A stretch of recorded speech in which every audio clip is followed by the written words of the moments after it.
जय हिंद। आज से हम लोग स्टार्ट करेंगे क्लास 6 का हिस्ट्री का एनसीईआरटी। तो ये चैप्टर फर्स्ट है। आप लोग इस चैनल पर बने रहिए। जो इस चैनल पर नए हैं तो प्लीज़ आप इस चैनल को सब्सक्राइब कर लीजिए, क्योंकि यहाँ पे 6 से लेकर 10 तक का हिस्ट्री, ज्योग्राफी और पॉलिटी बिल्कुल फ्री में पढ़ाया जाएगा। तो चलिए आगे बढ़ते हैं। इसमें पहला पॉइंट है इतिहास का अर्थ। हम लोग को भी पता है, बहुत पढ़ा है हम लोगों ने, इतिहास का अर्थ क्या होता है। तो अगर इसका संधि विच्छेद का बात करें तो इति ह जोड़ आस से बना हुआ है, जिसका अर्थ होता है ऐसा निश्चित रूप से हुआ है या हुआ होगा। ठीक है। और इसके अन्य भी अर्थ हैं, जैसे अतीत की कहानी भी इतिहास का मतलब होता है, या फिर बीती हुई कहानी। इति मतलब बीती, हास मतलब कहानी, यानी बीती हुई कहानी भी बोल सकते हैं। या अतीत क्यों आवश्यक है इतिहास का ज्ञान।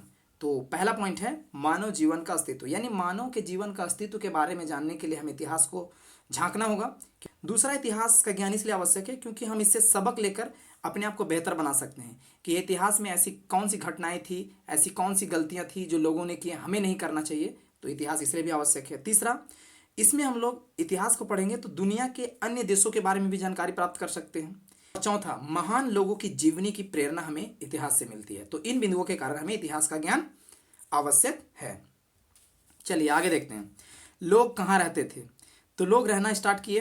तो कुछ लोग जो है वो नर्मदा नदी के तट पे रहना स्टार्ट किए, कुछ सुलेमान और किरथर पहाड़ी पर भी रहते थे, कुछ गारो और विंध्याचल पर्वत पे भी रहते थे, और कुछ गंगा नदी के दक्षिण में भी रहते थे। ये आगे देश के नाम। तो देश को हम लोग और किन किन नाम से जानते हैं, यानी भारत की बात हो रही है तो भारत को इंडिया भी कहते हैं, हिंदुस्तान भी कहते हैं और अलहिंद कहते हैं। तो ये सब अन्य देशवासियों के द्वारा भारत का दिया हुआ नाम है। ठीक है। तो आइए मैप में पहले देखते हैं कि नर्मदा नदी कहाँ है, सुलेमान और किरथर पहाड़ी कहाँ है, गारो और विंध्य पहाड़ियाँ, और गंगा नदी की दक्षिणवर्ती हिस्से को। तो सबसे पहले हम लोग देखते हैं नर्मदा नदी, क्योंकि बताए थे मानव नर्मदा नदी के तट पे भी रहे थे। तो यहाँ देखिए ये है नर्मदा नदी, तो यहाँ पे मानव रहना स्टार्ट किए थे, ये है नर्मदा नदी। उसके बाद है सुलेमान और किरथर पहाड़ी। तो ये आपको दिख रहा होगा, ये पाकिस्तान है और पाकिस्तान के और अफगानिस्तान के बॉर्डर पर है। ये है सुलेमान और ये है किरथर पहाड़ी। तो इस सुलेमान और किरथर पहाड़ी पर भी मनुष्यों ने रहना प्रारंभ किया था। उसके बाद आता है गारो और विंध्य पर्वत। तो गारो जो है वो आपका उत्तर पूर्वी राज्य है, उनमें से यहाँ पे गारो, ये बेसिकली असम में पड़ता है। यहाँ पे आपको दिखा दिया गया, लेकिन ये असम में पड़ता है। गारो, खासी और जयंती, ये तीनों पहाड़ियाँ जो असम में पड़ती है, तो यहाँ पर रहना स्टार्ट किया था। उसके आगे है विंध्य पर्वत। तो विंध्य पर्वत आप लोग देख पा रहे होंगे यहाँ पे। इन जगहों पे मानव सबसे पहले बसना प्रारंभ कर लिया था। इसमें ये है गंगा का कुछ दक्षिणवर्ती भाग जो मगध के नाम से जाना जाता है। ये हिस्सा आपका मगध का हिस्सा हो गया। गंगा ये नदी देख रहे होंगे, ये तो ये दक्षिण का है गंगा। गारो पहाड़ी यहाँ पे है, नर्मदा नदी यहाँ पे है, विंध्य पर्वत यहाँ पे है, और सुलेमान और किरथर पहाड़ी जो पाकिस्तान और अफगानिस्तान के बॉर्डर पे पड़ता है। इतिहास को पढ़ते हैं तो इतिहास का हम लोग काल निर्धारण करते हैं। तो इतिहास को जो है वो काल निर्धारण के आधार पर 3 भागों में बांटा गया है। जो पहला है प्रागैतिहासिक काल, दूसरा ऐतिहासिक काल, और तीसरा आता है आद्य ऐतिहासिक काल। तो नाम से ही पता चल रहा होगा, प्राग इतिहास काल ही नाम से ही पता चल रहा होगा, प्राग ऐतिहासिक काल यानी सबसे पहले का इतिहास। इसमें लिखित कोई साक्ष्य नहीं मिला है, स्वाभाविक सी बात है। इंसान पहले पशु के समान थे, तो धीरे धीरे विकास किए, तो पहले ये कुछ लिखना जानते नहीं थे, तो इसलिए इनके बारे में कोई लिखित साक्ष्य नहीं मिलता है। उसके बाद आता है आद्य ऐतिहासिक। इसमें लोग लिखने तो जान गए, लेकिन क्या लिखे ये पढ़ा नहीं जा सका, तो इसमें लिखित साक्ष्य मिलता है लेकिन पढ़ा नहीं जा सकता है। और तीसरा है ऐतिहासिक काल, जिसमें हम मानव जो है वो प्रगति की ओर बढ़ रहे हैं। इसमें मानव की प्रगति की कहानियाँ पढ़ते हैं। जिसमें आगे आते हैं लोग यात्रा क्यों करते हैं। तो स्वाभाविक सी बात है, लोग एक जगह से दूसरा जगह क्यों जाते हैं, तो भोजन की तलाश में। अगर एक जगह में भोजन खत्म हो गई तो दूसरे जगह वो भोजन की तलाश में जाते हैं, सगे संबंधियों से मिलने के लिए, जैसे हम लोग भी जाते हैं अपने सगे संबंधियों से मिलने के लिए। और तीसरा हो गया प्राकृतिक अनुकूलता। प्राकृतिक अनुकूलता मतलब अगर कहीं ज़्यादा बारिश हो रही है तो वहाँ से पलायन करेंगे, कहीं पे धूप ज़्यादा पड़ रही है, गर्मी ज़्यादा पड़ रही है, तो इन वजहों से पलायन करते हैं। तो लोग एक जगह से दूसरे जगह यात्रा करना भी प्रारंभ कर दिए।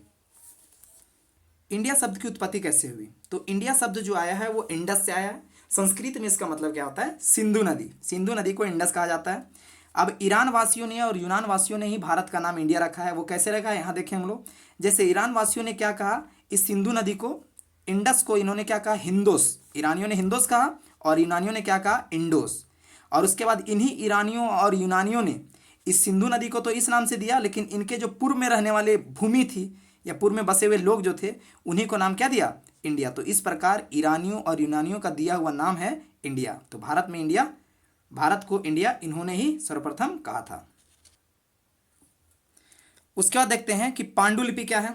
तो पांडुलिपि या मैन्यूस्क्रिप्ट क्या होता है? तो ताड़पत्र और भुज नामक जो वृक्ष होता है, इनके छाल पे जो है वो चीज़ों को लिख के रखा जा सकता था ताकि लंबे समय तक रहें, खराब ना हो। तो जो ताड़पत्र और भुज नामक वृक्ष के छाल पे जो लिपि लिखी जाती थी उसी को पांडुलिपि और इंग्लिश में मैन्यूस्क्रिप्ट कहते हैं। उसके बाद है कि भारतीय उपमहाद्वीप। बहुत बार हम लोग भारतीय उपमहाद्वीप का नाम सुनते हैं लेकिन पता नहीं चलता कि भारतीय उपमहाद्वीप है क्या। तो भारतीय उपमहाद्वीप में भारत के अलावे नेपाल, भूटान, बांग्लादेश, पाकिस्तान और श्रीलंका भी सम्मिलित हैं, यानी संयुक्त रूप से इन देशों को हम लोग क्या कहते हैं? भारतीय उपमहाद्वीप। आगे आते हैं, अभिलेख क्या है? तो पत्थर या धातु जैसी जो कठोर सतहें वाली चीज़ें होती हैं उन चीज़ों पे उकेर कर या खोद कर लिखी गई जो लेख होते हैं उनको अभिलेख कहते हैं। ठीक है, तो पांडुलिपि और अभिलेख में थोड़ा सा अंतर है। ये वृक्षों के छाल पे लिखा जाता था और ये कठोर सतहों पे लिखा जाता था, अभिलेख। आगे आते हैं, चंद्रगुप्त मौर्य का जो पीएम यानी प्रधानमंत्री बोल सकते हैं या गुरु बोल सकते हैं, जो चाणक्य था, उसकी एक पुस्तक है अर्थशास्त्र, बहुत ही इंपॉर्टेंट पुस्तक है। चाणक्य की पुस्तक है अर्थशास्त्र और एक कश्मीरी कवि है कलहन जिसकी पुस्तक है राजतरंगिणी। इन दोनों पुस्तक से हमें इतिहास की जानकारियां मिलती है। अब अर्थशास्त्र और राजतरंगिणी के अलावा ऐसा नहीं है कि और कोई पुस्तक नहीं जिससे इतिहास की जानकारी मिलती है, लेकिन इन दोनों पुस्तक का नाम बहुत ही चर्चित है इतिहास की जानकारी के लिए। आगे देखिए, अरब वासियों ने भारत को क्या कहा? तो अरब वासियों ने अल हिंद कहा और तुर्कों ने क्या कहा? हिंदुस्तान कहा। अरब वासियों ने आगे, भारत में रोमन सिक्का। तो भारत में रोमन सिक्का कहाँ मिला था? अरिकमेडु के पुदुचेरी में। अब ये रोमन सिक्का क्या है, अरिकमेडु क्या है? तो भारत जो है वो पहले किन किन देशों में व्यापार करता था, कहाँ तक इसकी विस्तार थी, तो इसकी जानकारी एक सिक्के से मिलती है, जैसे रोमन का सिक्का। आगे देखते हैं, देश में पहला लिखित सोने का सिक्का किसने चलवाया था? तो पहला लिखित सोने का सिक्का जो है वो हिंद यवन शासकों ने चलवाया था भारत में। आगे आइए, अशोक का अभिलेख कितने लिपियों में मिलता है? तो अशोक का अभिलेख 3 लिपि में मिलता है, ब्राह्मणी, खरोष्ठी और आर्मेयिक लिपि। समझते हैं क्या है?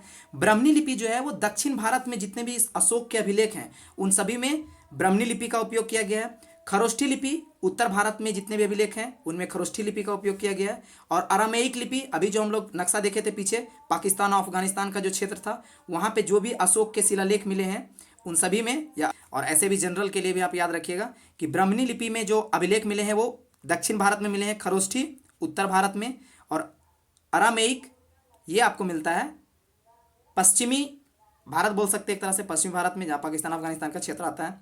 नेक्स्ट, अशोक का अभिलेख कब पढ़ा गया?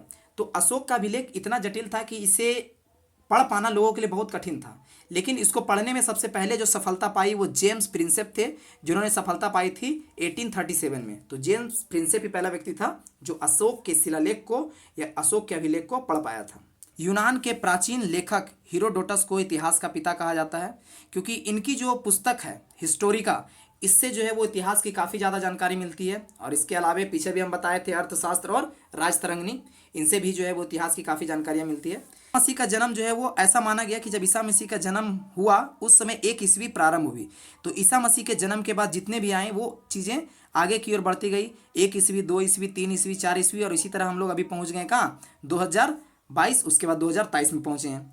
और इधर जो पीछे की जितने भी हो गए वो सारे जो हैं वो बीसी में कहलाते हैं। तो बीसी जितने भी होंगे वो पीछे की ओर बढ़ेंगे। अगर कहीं पे लिखा मिलता है कि 23 बीसी, इसका कहने का मतलब है ईसा मसीह के जन्म से 23 साल पहले, या 500 बीसी तो ईसा मसीह के जन्म से 500 साल पहले। तो बीसी का मतलब बिफोर कास्ट और एडी का मतलब एनो डोमिनी। आगे आते हैं, पुरास्थल कहाँ होती है? तो पुरास्थल जो है वो जहाँ पे औजार है, बर्तन है, इमारत है, इन सब चीज़ों का जहाँ पे अवशेष मिलता है, चाहे औजार का टूटा हुआ टुकड़ा मिल जाए या कोई बर्तन का छोटा टुकड़ा मिल जाए या इमारत की कोई अवशेष मिल जाए, तो उसको हम लोग पुरास्थल बोलते हैं। तो भारत में बहुत सारे पुरास्थल हैं जहाँ पे कोई इमारत, बर्तन या औजार मिले हैं, तो उसमें से देखते हैं। भारत के प्रसिद्ध पुरास्थल में आता है मयूरभंज। मयूरभंज जो है वो कहाँ पे आता है आपका? तो ये आता है आपका उड़ीसा में, नाम सुना होगा इसका। उसके बाद आता है भीमबेटका, एमपी मध्य प्रदेश में है, ये भी एक पुरास्थल है, यहाँ पे भी इमारतों का अवशेष मिला है। इसके बाद आता है दिदवाना। दिदवाना आपका राजस्थान में पड़ता है। और एक है हिरना घाटी। हिरना घाटी आपका कहाँ पड़ता है? गुजरात में। तो गुजरात का हिरना घाटी हो, राजस्थान का दिदवाना हो, या मध्य प्रदेश का भीमबेटका हो, या उड़ीसा का मयूरभंज हो, ये भारत के प्रसिद्ध पुरास्थल है, यानी यहाँ से चीज़ों का अवशेष मिला है। आगे बढ़ते हैं, तो सुलेमान और किरथर पहाड़ी में सबसे पहले गेहूं और जौ का खेती प्रारंभ हुआ। गेहूं और जौ की खेती सबसे पहले कहाँ हुई थी? तो सुलेमान और किरथर पहाड़ी में। अभी हम आपको मैप में दिखाएंगे सुलेमान और किरथर पहाड़ी कहाँ है। उसके बाद है गारो और विंध्य पर्वत में क्या प्रारंभ हुआ? तो गारो और विंध्य पर्वत में जो है वो चावल की खेती प्रारंभ हुई। और गंगा का जो दक्षिणवर्ती क्षेत्र है ये बहुत बड़ा हम लोग मगध महाजनपद के नाम से जानते हैं, और ये एक बहुत शक्तिशाली महाजनपद था। अब महाजनपद क्या होता है ये आगे चैप्टर में बताएंगे। अभी इसके पहले मैप में देख लेते हैं सुलेमान और किरथर पहाड़ी की स्थिति। तो यहाँ देखिए ये है किरथर और सुलेमान पहाड़ी, यहाँ पे जौ और गेहूं की खेती प्रारंभ हुई थी। उसके बाद ये है गारो की पहाड़ी और ये है विंध्य की पहाड़ी। तो ये गारो की पहाड़ी और ये है विंध्य की पहाड़ी, यहाँ पे आपकी चावल की खेती सबसे पहले, और यहाँ पे गेहूं और जौ की खेती प्रारंभ हुई थी। उसके बाद आया ये गंगा का दक्षिणवर्ती क्षेत्र, यही है मगध महाजनपद, जिसके बारे में पूरा विस्तार से पढ़ेंगे आगे आने वाले चैप्टर में। तो आगे इसको तो हम लोग ने पहले देख ही लिया कि ईरानियों और यूनानियों ने भारत को क्या कहा? इंडिया कहा। नेक्स्ट पॉइंट देखिए, सिक्कों का अध्ययन क्या कहलाता है? तो सिक्कों का अध्ययन न्यूमिस्मैटिक्स कहलाता है। सिक्कों का अध्ययन क्या कहलाता है? न्यूमिस्मैटिक्स। सिक्कों का अध्ययन से कई तरह की जानकारी मिलती है। जैसे अभी पहले आपको एग्जाम्पल के लिए पहले बता चुका हूँ कि अरिकमेडु, जो पुदुचेरी का अरिकमेडु था, वहाँ पे हम लोग को क्या मिला था? रोमन सिक्का मिला था, जिससे हम लोग को क्या पता चला कि भारत का व्यापार इतना दूर तक भी हुआ करता था। उसी प्रकार सिक्कों से और सी इतिहास की जानकारियाँ मिलती है, जैसे राजा का कैसा उस समय का स्थिति था। जैसे अगर सिक्के पे अगर राजा को बीना बजाते हुए दिखाया जा रहा है तो ये बताया जाता था कि राजा उसमें काफ़ी खुश हुआ करता था, गीत संगीत को काफ़ी ज़्यादा महत्व दिया जाता था। तो इन तरह की जानकारियाँ सिक्कों से भी मिलता है। तो इसलिए सिक्कों का अध्ययन को याद रखिएगा, न्यूमिस्मैटिक्स कहते हैं। और काल के आधार पर इतिहास को 3 भागों में बांटा जा चुका है, इसको भी पहले देख चुके हैं, प्राग ऐतिहासिक, ऐतिहासिक और आधि ऐतिहासिक। ये प्राग ऐतिहासिक, इसमें कोई लिखित साक्ष्य नहीं है क्योंकि इंसान उसमें पढ़ना लिखना नहीं जानता था। आधि ऐतिहासिक, इसमें पढ़ना तो जानता था लेकिन लिखा ऐसा कि कोई आज तक पढ़ नहीं पाया। और ऐतिहासिक ये है हम लोग का जो समय चल रहा है, यानी मानव की सबसे प्रगति का काल। तो आशा करते हैं कि ये वीडियो आपको अच्छा लगा हो, और अगर ये वीडियो आपको अच्छा लगा तो प्लीज़ इस वीडियो को लाइक करिए, शेयर कर लीजिए और इस चैनल को सब्सक्राइब कर लीजिए अगर आप इस चैनल पे नए हैं तो, क्योंकि मिलते हैं नए वीडियो में। तब तक के लिए जय हिंद।